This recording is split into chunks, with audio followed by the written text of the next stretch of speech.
Iran বিশ্বের জন্য হুমকি, মানবজাতির জন্য বিপজ্জনক। এই দেশটির কাছে পারমাণবিক অস্ত্র থাকলে তা মারাত্মকভাবে ক্ষতিকর হয়ে উঠতে পারে। এতদিন ইনিয়ে বিনিয়ে বিশ্ববাসীকে এসব কথা বলেছেন মার্কিন প্রেসিডেন্ট ডোনাল্ড ট্রাম্প ও ইসরায়েলের প্রধানমন্ত্রী বেনিয়ামিন নেতানিয়াহু। তবে এবার আসল কথা মুখ ফসকে বলে ফেললেন ট্রাম্প। তিনি বললেন, ভেনেজুয়েলার মতো ইরানেও জ্বালানি তেল দখল করতে চান। যুক্তরাজ্য ভিত্তিক পত্রিকা ফিনান্সিয়াল টাইমসকে ট্রাম্প বলেন, সত্যি বলতে আমার সবচেয়ে পছন্দের কাজ হবে ইরানের জ্বালানি তেলের নিয়ন্ত্রণ নেওয়া। কিন্তু যুক্তরাষ্ট্রের কিছু স্টুপিড লোক বলে বেড়ায়, আপনি এটা কেন করছেন? ওরা আসলে স্টুপিড। গত জানুয়ারিতে ভেনেজুয়েলার রাজধানী কারাকাস থেকে দেশটির প্রেসিডেন্ট নিকোলাস মাদুরোকে অপহরণ করে যুক্তরাষ্ট্র। পরে দেশটির জ্বালানি তেলের নিয়ন্ত্রণ নেয়। তবে মাদুরোকে অপহরণের আগে যুক্তরাষ্ট্রের দাবি ছিল ভেনেজুয়েলা থেকে যুক্তরাষ্ট্রে ব্যাপক মাদক চোরাচালান হয় এবং মাদুরো নিজে সেই অপকর্মের সঙ্গে জড়িত। সেই একই ছক এবার ইরানেও কষছে যুক্তরাষ্ট্র।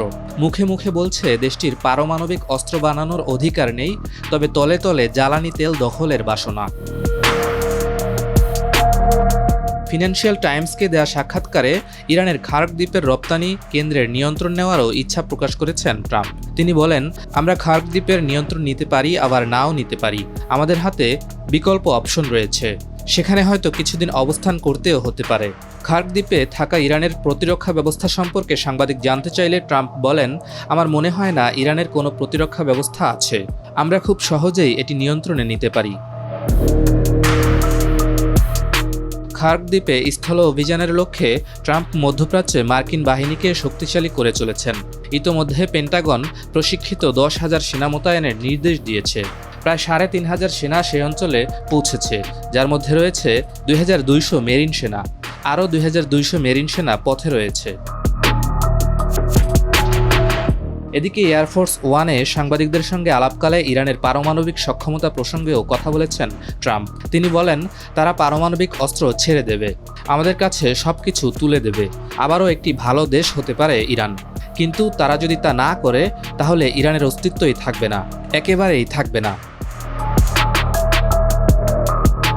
ইরান ইসরায়েল যুক্তরাষ্ট্র সংঘাত নিরসনে ইসলামাবাদে একত্রিত হয়েছেন পাকিস্তান, মিশর, তুরস্ক ও সৌদি আরবের পররাষ্ট্রমন্ত্রীরা। এদিকে ইরানের নেতারা বলছেন, ট্রাম্প একদিকে শান্তির বার্তা দিচ্ছেন, অন্যদিকে খার্ক দখলের পায়তারা চালাচ্ছেন। এ অবস্থায় শান্তি চুক্তি নিয়ে অনিশ্চয়তা তৈরি হয়েছে। ট্রাম্প নিজেও এ নিয়ে দোলাচলে রয়েছেন। তার ভাষায়, ইরানের সঙ্গে খুব ভালো আলোচনা হয়েছে, তবে কখন কি হয় তা বলা যায় না। কারণ আমরা তাদের সঙ্গে আলোচনা করলেও বোমা হামলা করতে বাধ্য হই। আমার মনে হয় আমরা একটি চুক্তিতে পৌঁছাতে পারবো, তবে নাও হতে পারে।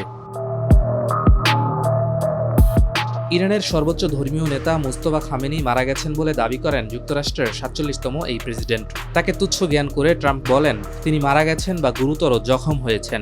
এজন্যই তার পক্ষ থেকে কোনো ধরনের বার্তা পাওয়া যাচ্ছে না। মার্কিন প্রেসিডেন্ট আরও দাবি করেন, ইরানে ইতোমধ্যেই রেজিম চেঞ্জ বা শাসন ব্যবস্থার পরিবর্তন হয়ে গেছে। প্রয়াত সুপ্রিম লিডার আয়াতুল্লাহ আলী খামেনির মৃত্যুর মাধ্যমেই তা হয়েছে বলে দাবি করেন মিস্টার প্রেসিডেন্ট।